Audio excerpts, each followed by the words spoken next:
Bapak, terima kasih buat pagi hari ini. Sungguh kami mengucap syukur Tuhan buat nafas hidup yang Kau berikan. Dan pagi hari ini kami mau belajar lagi dari kebenaran firman Tuhan. Biarlah hati kami menjadi tanah hati yang subur, supaya benih firman Tuhan dapat bertumbuh, berakar, dan berbuah untuk hormat dan kemuliaan bagi nama Tuhan. Urapi hamba-Mu supaya dapat menyampaikan kebenaran firman Tuhan pagi hari ini secara praktis dan sederhana, supaya kami yang mendengar dapat menangkap dan dapat melakukannya dalam kehidupan kami sehari-hari. Terima kasih Tuhan, dalam nama Yesus kami sudah berdoa dan bersyukur, haleluya, amin. Ya, selamat pagi semuanya. Kita ke tema kita ya, di minggu ini, pressing on with hope, atau dalam bahasa kita ya, bahasa Indonesia, artinya bertekun dengan pengharapan. Kita sudah ini masuk hari ke-4 ya, membahas tentang pengharapan ini, dan ayatnya ada di Roma 12 ayat 12. Bersukacitalah dalam pengharapan, sabarlah dalam kesesakan, dan bertekunlah dalam doa.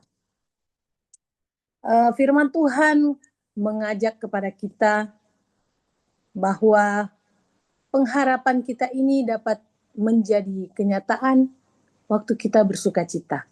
Amin Bapak Ibu. Tidak ada orang yang berharap sesuatu yang buruk, benar gak? Semua kita di sini punya harapan, dan yang pasti harapan kita ini adalah sesuatu yang jauh lebih baik di depan, ya. Kan harapan bukan di belakang ya, tetapi berharap sesuatu yang jauh lebih baik, lebih besar, lebih luar biasa di depan. Dan kalau kita belajar arti dari pengharapan, harapan itu artinya adalah keadaan mental positif yang didasarkan pada ekspektasi akan hasil baik di masa depan, serta keinginan kuat untuk mencapai tujuan yang diinginkan. Ini bisa diartikan sebagai percaya bahwa sesuatu yang baik akan terjadi, atau sebagai keyakinan bahwa suatu keinginan akan dapat tercapai melalui usaha dan doa. Kemudian dalam psikologi, Snyder mendefinisikan bahwa harapan sebagai kombinasi dari motivasi untuk mencapai tujuan dan kemampuan untuk merancang cara agar tujuan tersebut terwujud. Nah, jadi dalam hal ini dapat kita simpulkan bahwa harapan ini bukan cuma sekedar angan-angan ya, melainkan ada suatu ekspektasi yang jauh lebih baik yang kita harapkan. Ya, jadi bukan berarti ya kalau jadi syukur, kalau enggak. Bukan itu, harapan bukan seperti itu ya. Tetapi sesuatu yang kita upayakan. Tentunya dikatakan bahwa di dalamnya ada usaha dan doa ya, yang kita sering dengar ora et labora, ya kan? Bukan cuma berdoa aja dan menyerahkan semuanya sama Tuhan terus kita rebahan aja, kita malas-malasan aja, tetapi ada bagian kita yang harus kita kerjakan supaya harapan kita itu menjadi kenyataan. Dan firman Tuhan pagi hari ini berbicara bahwa bersukacitalah dalam pengharapan. Karena apa? Karena kalau kita tidak bersukacita, kita bersungut-sungut, kita ngomel-ngomel, tentu saja harapan kita itu tidak akan menjadi kenyataan ya Bapak Ibu. Amin. Apalagi ibu-ibu, ya kan? Ya, dan ini harapan menurut versi dunia gitu ya, menurut versi pengetahuan. Namun harapan menurut versi firman Tuhan adalah di Ibrani 6 ayat 19a. Firman Tuhan berkata, pengharapan adalah sau yang kuat dan aman bagi jiwa kita yang telah dilabuhkan sampai ke belakang tabir, di mana Yesus telah masuk sebagai perintis bagi kita. Beberapa hari yang lalu Ibu Nana sudah membahas juga bahwa harapan itu adalah jangkar, ya, jangkar jiwa kita seperti kapal yang besar yang dapat bertahan sekalipun ada gelombang. Dia tidak hanyut karena apa? Karena ada jangkar yang kuat yang menahan kapal ini. Ya, jadi harapan adalah sau yang kuat, firman Tuhan katakan, dan aman bagi jiwa yang telah dilabuhkan sampai ke belakang tabir, di mana Yesus telah masuk sebagai perintis bagi kita. Kita sering dengar ya bahwa pengharapan kita di dalam Tuhan itu adalah pengharapan yang tidak mengecewakan. Karena dia sendiri, Yesus sendiri memberikan jaminannya untuk kita orang percaya. Amin, Bapak Ibu. Nah, 3 hal yang akan kita belajar kembali pagi hari ini, di mana harapan dihubungkan dengan sukacita, ya, karena dikatakan persungutan membuat bangsa Israel tidak bisa masuk ke tanah perjanjian. Mereka semua kecuali Yosua dan Kaleb binasa di padang gurun, ya. Termasuk Musa juga tidak masuk ke tanah perjanjian, hanya melihat dari jauh. Kenapa? Karena dalam proses ini, Bapak Ibu, dalam kita melihat harapan kita menjadi kenyataan, dikatakan sabar dalam kesesakan dan bertekun dalam doa, semua melewati proses ya Bapak Ibu. Tidak ada yang instan.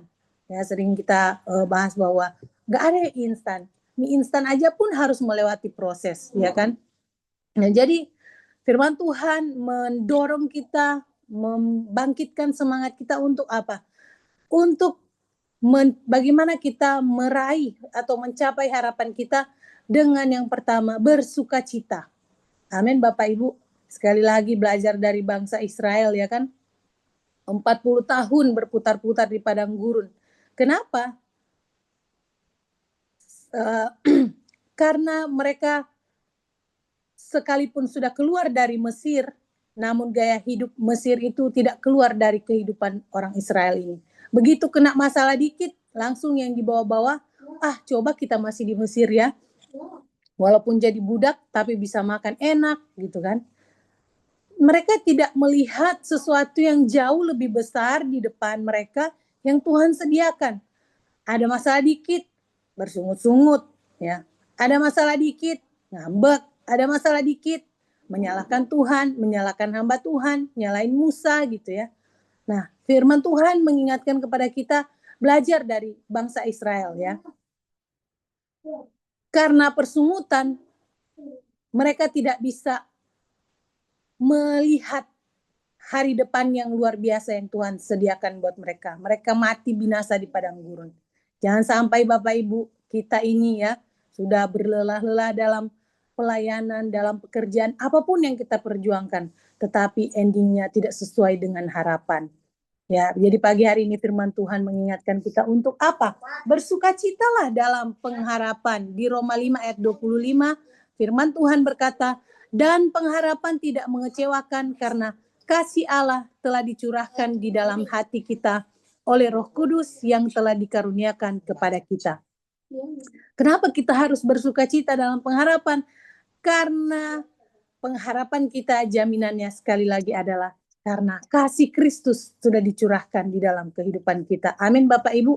Dalam kita tahu bahwa dalam kekristenan, dalam iman percaya kita tidak ada kata semoga, ya kan? Semoga pengharapan kita di dalam Tuhan tidak mengecewakan. Enggak. Di dalam Tuhan itu adalah ada kepastian, bukan semoga, bukan mudah-mudahan, ya. Jadi firman Tuhan mengingatkan kepada kita kenapa kita harus bersukacita dalam pengharapan, karena jaminan kita adalah Yesus sendiri. Dan dikatakan harapan itu, saya ambil dari ini ya, dari internet. Hope is not a philosophy, it's a person. Ya, jadi harapan itu bukan filosofi, tetapi seseorang. Dan siapakah seseorang itu? Yesus sendiri. Amin Bapak Ibu. Jadi pagi hari ini mari kita kembali mengkoreksi kehidupan kita, bahwa kalau apa yang kita harapkan yang terbaik di depan tidak akan pernah mengecewakan. Selama kita mau ambil bagian kita mau ambil tanggung jawab kita untuk mengupayakan harapan tersebut. Karena apa? Karena jaminan pengharapan kita adalah Yesus sendiri. Belajar dari Abraham dalam Roma 4 ayat 18 firman Tuhan berkata, sebab sekalipun tidak ada dasar untuk berharap, namun Abraham berharap juga dan percaya bahwa ia akan menjadi bapa banyak bangsa menurut yang telah difirmankan, demikianlah banyaknya nanti keturunanmu. Kita sama-sama udah tahu ayat firman Tuhan ini ya, bicara tentang Abraham. Di usia tuanya dengan Sarah, istrinya yang sudah, Abraham sudah umur 100 tahun, istrinya udah umur 90 tahun, sudah mati haid, tidak punya anak. Namun firman Tuhan katakan bahwa sekalipun tidak ada dasar untuk berharap. Secara ilmu medis ya, maksudnya secara kenyataan, fakta di depan mata, nggak ada dasar untuk Abraham berharap. Ya, secara Sarah sudah mati haid, dia sudah tua, namun karena iman, dia tetap membangkitkan pengharapannya kepada Tuhan bahwa dia percaya dia akan menjadi bapa banyak bangsa.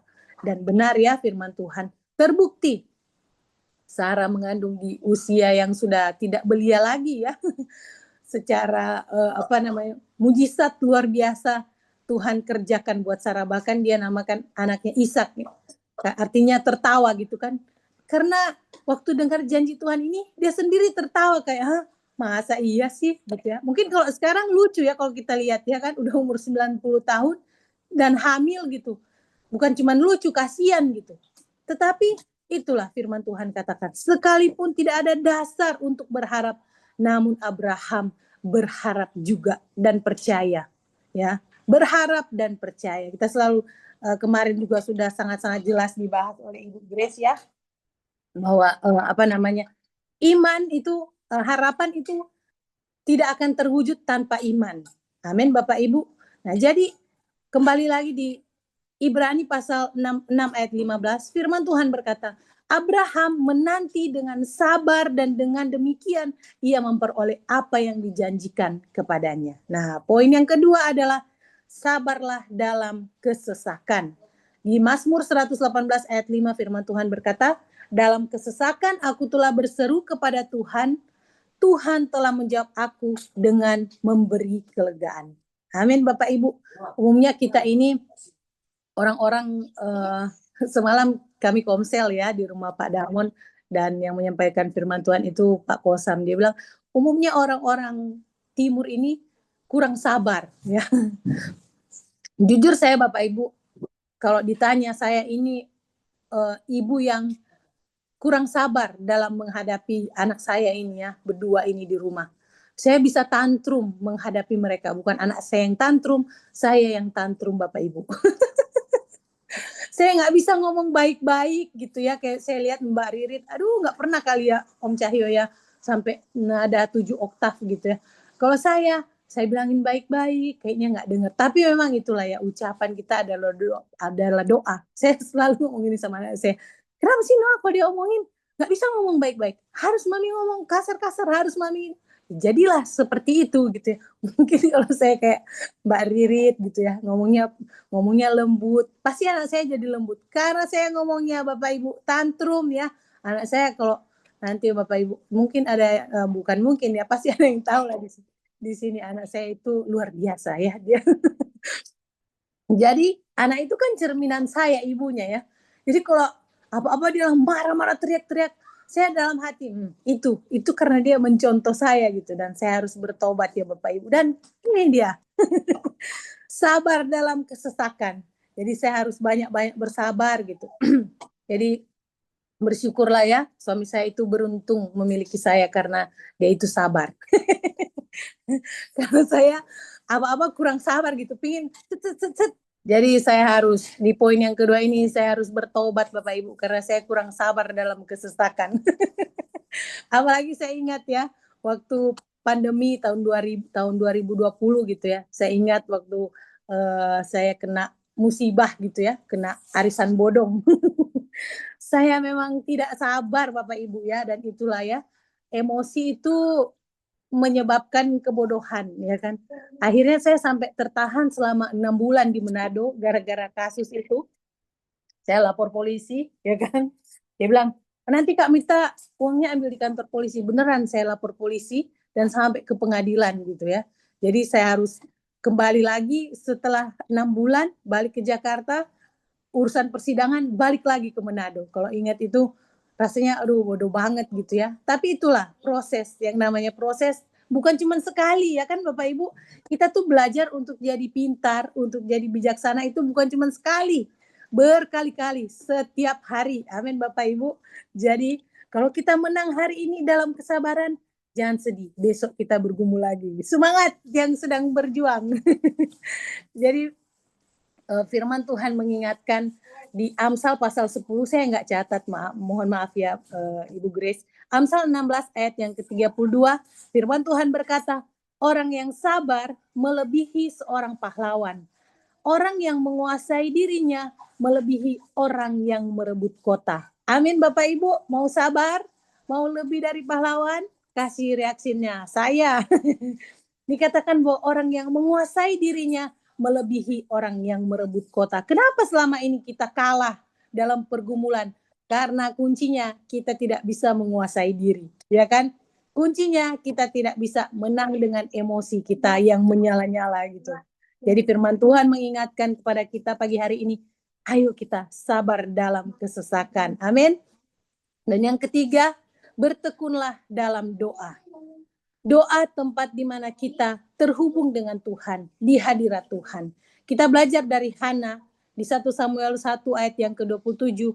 Untuk mendapat anak inilah aku berdoa dan Tuhan telah memberikan kepadaku apa yang kuminta daripadanya.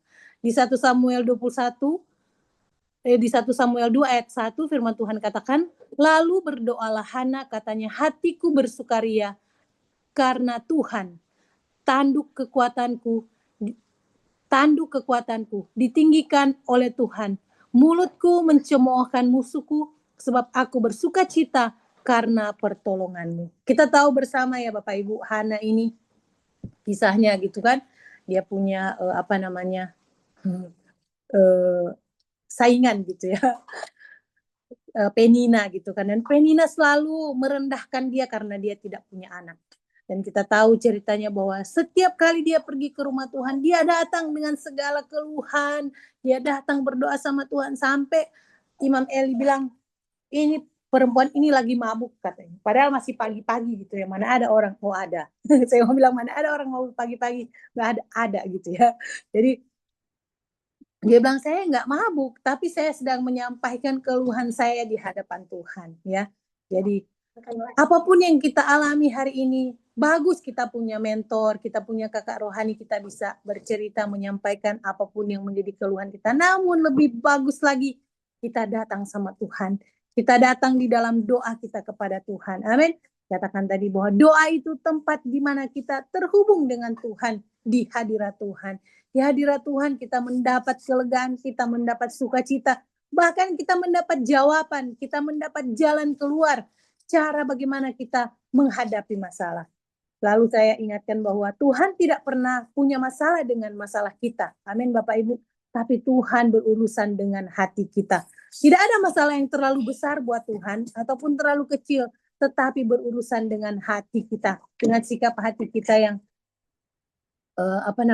yang kadang terlalu egois gitu ya, mau menang sendiri. Nah, belajar dari Hana, dia mengalami ditindas, kalau zaman sekarang dibully gitu ya oleh Penina, tetapi dia tetap datang sama Tuhan, dia bawa semua keluhannya sama Tuhan dalam doa, dan sesuatu yang luar biasa terjadi. Amin Bapak Ibu. Dia melihat bukti kenyataan dari apa yang diharapkan. Tuhan menjawab doanya sehingga dia memberikan Samuel gitu ya kepada Hana, dan juga Hana masih memiliki anak-anak yang lain. Saya punya kenalan gitu di Surabaya. Saya kenal ibu ini sekitar tahun 2013 gitu ya. Seorang ibu yang luar biasa. Namanya Ibu Mary. Waktu saya ketemu dia dan almarhum suaminya gitu ya, waktu ketemu mereka, kelihatan mereka pasangan suami istri yang baik gitu ya. Baik, saya bilang kan orang Jawa kan lembut gitu ya. Ngomong juga suaranya kecil banget, saya sampai harus cari denger gitu dia ngomong apa. Dan lihat keadaan mereka, terus dia ngobrol gitu ya, ngobrol sama dia. Suaminya itu Bapak Ibu selingkuh ya, selingkuh selama, nggak lama sih Bapak Ibu, 17 tahun. 17 tahun Bapak ini suaminya selingkuh. Dan bukan pergi gitu ya, maksudnya kalau dengar kesaksian Ibu Wanda kan selama 13 tahun gitu ya Pak Roni Sujak pergi ninggalin dia. pergi dengan wanita lain, punya anak dengan wanita lain, itu selama 13 tahun. Kemudian balik lagi. Bapak ini datang ke rumahnya bawa selingkuhannya. Dan ibu ini melayani selingkuhannya. Oh my God, saya bilang sama Tante Mary, Tante, kalau jadi saya, maaf nih, belum tentu saya bisa sesabar Tante Mary. Saya siram air keras itu. Dia bilang, terus ada satu hal yang saya petik dari dia. Dia bilang gini, aduh Mit, tunggu sebentar.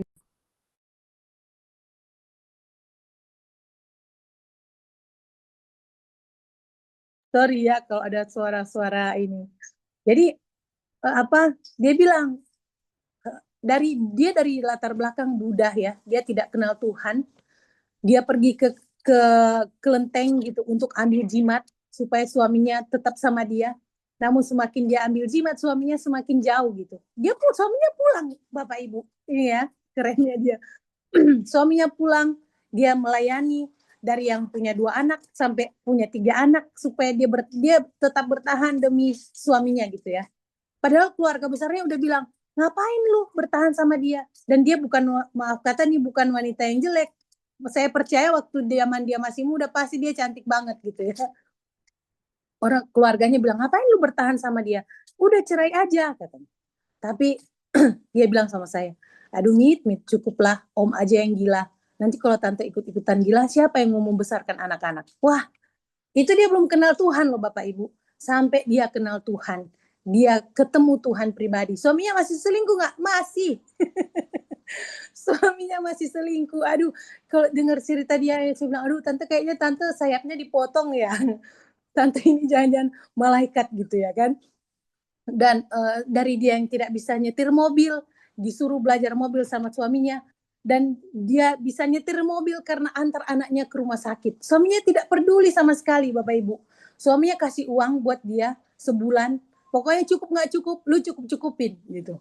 Rumahnya bolong di mana-mana, kalau hujan dia harus tadahin ember-ember untuk nampung supaya airnya tidak kemana-mana. Tapi Bapak Ibu luar biasanya dia bertahan. Aduh kok cerita ini jadi sedih gitu kan. Dia bertahan dalam kesesakan. Dia sabar dari yang tidak kenal Tuhan sampai dia ketemu Tuhan pribadi. Dia jumpa Tuhan. Dan apa yang dia lakukan? Dia terhubung dengan Tuhan. Dia datang sama Tuhan di hadirat Tuhan. Seperti Hana ini ya. Menyampaikan setiap keluhannya sama Tuhan. Dan saya bilang kalau saya jadi tante saya tidak mungkin saya reaksinya nggak kayak tante gitu ya. Dengan luar biasa gitu dia lewati setiap proses demi proses dan akhirnya suaminya bertobat Bapak Ibu. Suaminya dipulihkan Tuhan. Butuh waktu berapa? 17 tahun. Dan kalau mungkin terjadi sama kita ini ibu-ibu ya, bagaimana respon kita? Bisakah kita bertahan selama 17 tahun? Ngapain Bu Mita itu zaman dulu, zaman sekarang enggak. Ada orang ya yang bertahan dalam kesesakan. Kok dibilang 17 tahun itu bukan waktu yang singkat ya Bapak Ibu. Sekali lagi dia menghabiskan waktunya dari yang masih muda sampai menunggu suaminya pulang. Menunggu suaminya untuk bertobat.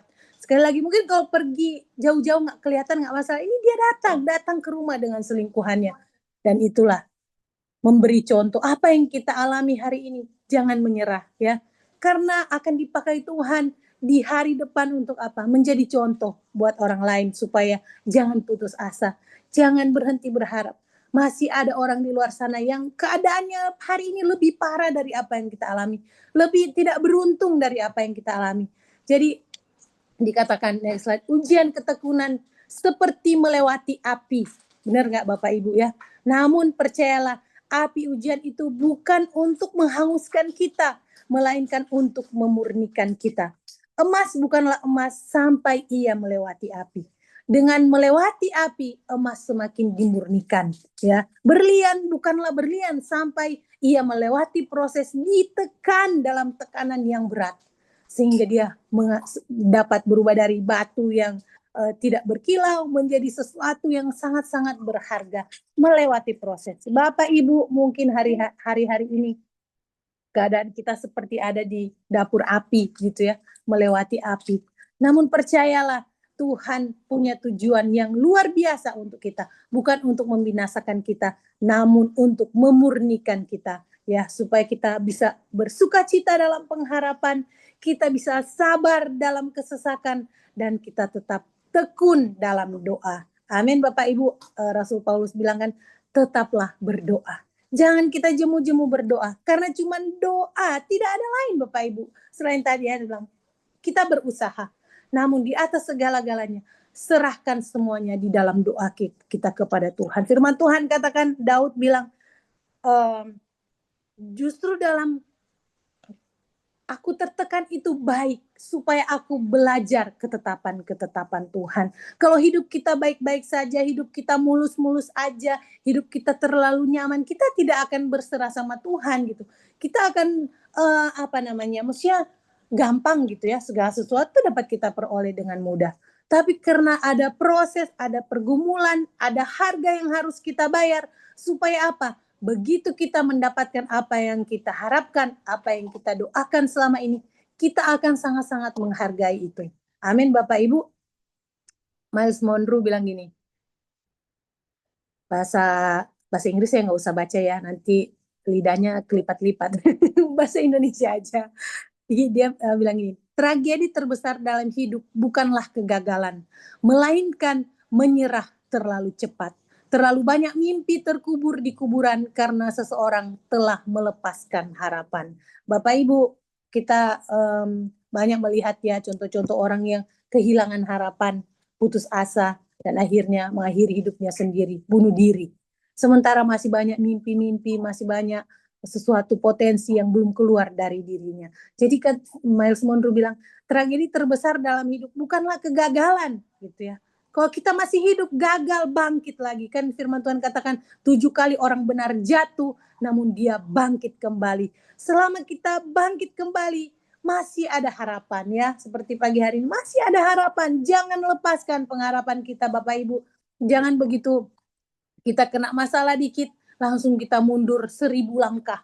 Menjauh dari Tuhan. Kayak saya waktu ngalamin persoalan itu ya, saya ingat tahun 2020 itu, saya mau melayani nggak mau Bapak Ibu. Kenapa? Yaitu terintimidasi dengan rasa bersalah, terintimidasi dengan lu hamba Tuhan baru dapat masalah dikit, langsung responnya langsung berkoar-koar di sosmed, langsung berasa kayak saya mau pukul orang ini gitu. Yang melakukan kesalahan sama saya ini ya. Jadi ayo Bapak Ibu, apapun yang kita alami hari ini, entahkah kegagalan, kita gagal hari ini, jangan berhenti pada kegagalan hari ini. Ayo bangkit lagi. Selama kita masih hidup, masih ada harapan Bapak Ibu. Amin. Jangan menyerah, jangan cepat putus asa. Firman Tuhan katakan, bangkit, bersukacita dalam pengharapan. Mungkin hari ini apa yang kita doakan belum menjadi kenyataan gitu. Seperti yang saya katakan tadi, seorang ibu gitu ya, ibu rumah tangga, seorang Tante Mary.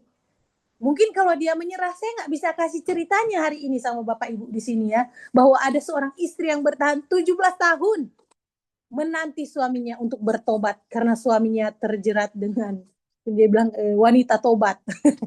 Terjerat dengan wanita tobat. Dia bertahan dalam situasi yang tidak mudah, dari yang tidak mengenal Tuhan sampai dia mengalami Tuhan. Dan apa?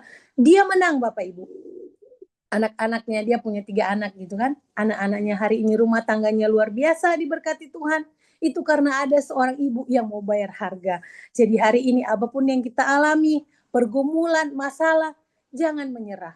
Jangan berhenti gitu. Jangan berhenti dan berputus asa. Itu yang iblis mau, itu yang iblis tanamkan. Kamu sudah gagal, kamu gak bisa bangkit lagi. Kamu udah, ayo keluar dari pelayanan, ayo berhenti. Jangan Bapak Ibu, jangan menyerah. Saya pun pernah sharing ya, maksudnya saya juga hampir mengambil langkah 1000 gitu ya. Tetapi bersyukur ada Tuhan. Tuhan tidak pernah merancangkan kegagalan dalam hidup kita. Yang Tuhan rancangkan adalah hari depan yang penuh dengan harapan. Jadi Bapak Ibu, mari kita sama-sama bangkit, sama-sama bergerak maju, dan sama-sama kita mau melihat bahwa harapan kita itu pasti jadi kenyataan karena ada Yesus sebagai jaminan. Yang terakhir yang harus kita sharingkan, apakah kita orang yang penuh pengharapan waktu kita hadapi masalah, atau sebenarnya kita orang yang cepat putus asa dan gampang menyerah? Ya, yang kedua, bagaimana supaya kita tetap tekun dalam pengharapan kita kepada Tuhan? Ya, sebelum kita masuk ke breakout room kita, mari kita berdoa. Tuhan, terima kasih buat firman Tuhan pagi hari ini.